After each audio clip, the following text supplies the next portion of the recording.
Hi, thanks for joining us again for Sanlando Soundwaves. I'm Kelly Gindelsberger.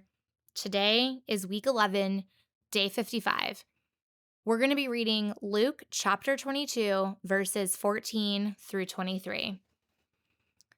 When the hour came, Jesus and his apostles reclined at the table.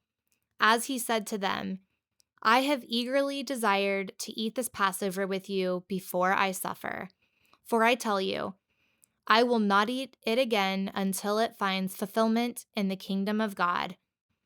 After taking the cup, he gave thanks and said, Take this and divide it among you. For I tell you, I will not drink again from the fruit of the vine until the kingdom of God comes. And he took the bread, gave thanks and broke it, and gave it to them, saying, This is my body given for you. Do this in remembrance of me. In the same way, after the supper, he took the cup, saying, This cup is the new covenant in my blood, which is poured out for you. But the hand of him who is going to betray me is with mine on the table. The Son of Man will go, as it has been decreed. But woe to that man who betrays him. They began to question amongst themselves which of them it might be who would do this. Let's look at our 7 arrows. What does this passage say? What did this passage mean to its original audience? What does this passage tell us about God? What does this passage tell us about man? What does this passage demand of me? How does this passage change the way I relate to people? What does this passage prompt me to pray to God? Now for the devotional.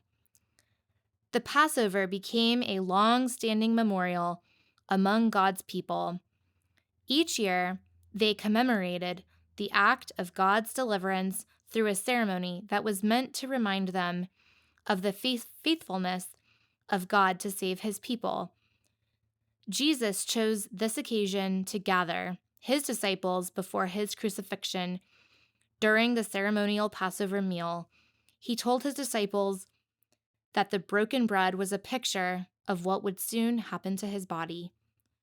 The cup was a picture of his blood that would soon be spilt.